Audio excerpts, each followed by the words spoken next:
And I realized it was so far removed from my actual experience abroad that people had to know, this is not who they are. This is not how they are. There are an estimated 1.3 billion Muslims worldwide, and most are not Arabs. Here in the United States, while the Muslim contingent numbers an estimated 7 to 8 million, it's growing rapidly. 20,000 new converts each year, 4 times as many women as men. In the Quran, it says that women were created independently of Adam, that Eve was an independent creation of God. And so for a lot of white American women, that really appeals to their sensibilities of equality, and it's very liberating for them. Maybe I'll help you cook something. Julia Roach converted to Islam after being introduced to the religion by her husband, Chris. They weren't married at the time. He is also an American. When I found out he was Muslim, I told him, I believe, right away, I will never become a Muslim. I will never cover my head. I will never be this person. So don't ever ask me to be that person. And he never did. But she did have lively discussions with him about religion. She was raised a Christian and said she converted after she was able to see past the stereotypes and learned about the values of Islam.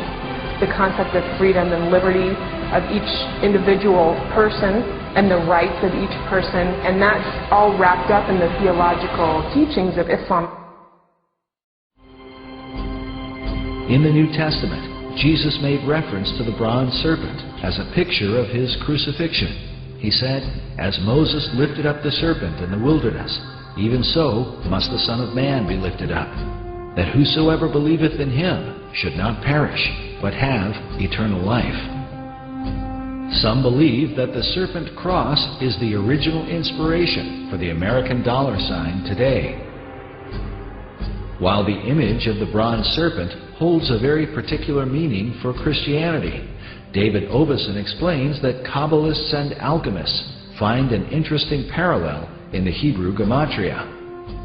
The Hebrew word for the serpent of Moses is Nakash, which means the shining one. The numerical gematria for Nakash is 358. This is also the numerical equivalent for the Hebrew word Mashiach, or Messiah.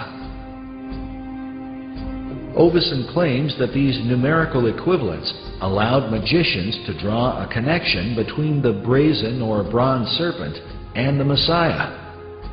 But exactly what Messiah do they mean? The phrase e pluribus unum, or out of many, one, appears in a banner held in the mouth of the American eagle. The word one appears a total of 7 times on the dollar bill. Oveson writes, "In magical numerology, the number 7 is regarded with a special veneration.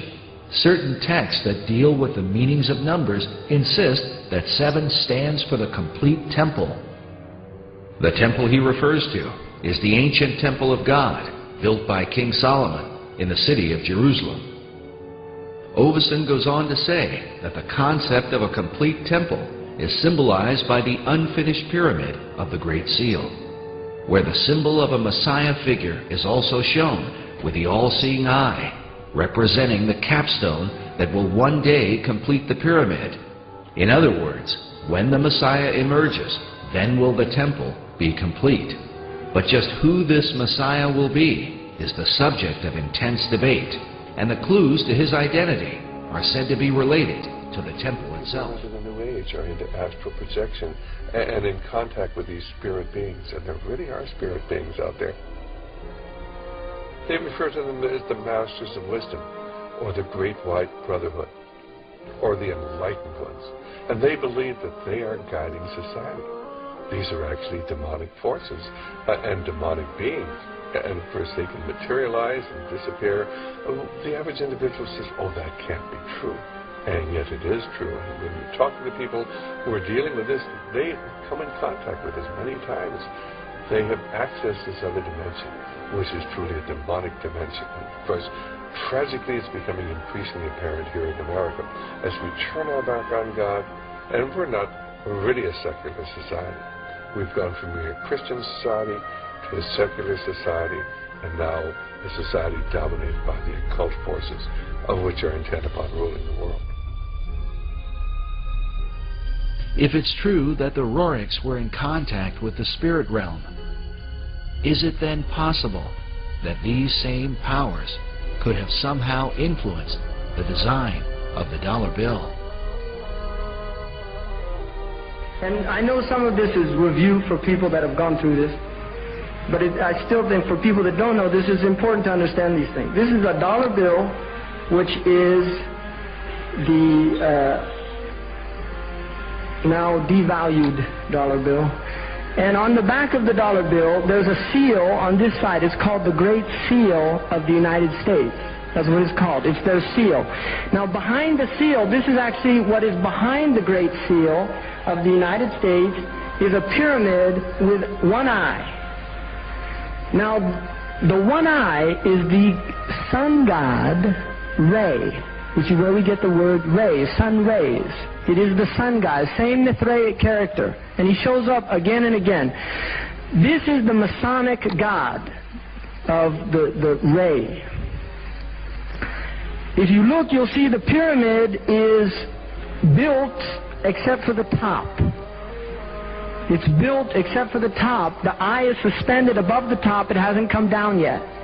Because they believe until they've finished the Masonic project, which is the what they say on the bottom, Novus Ordo Seclorum, and then Annuet Acceptus, he is pleased with our project.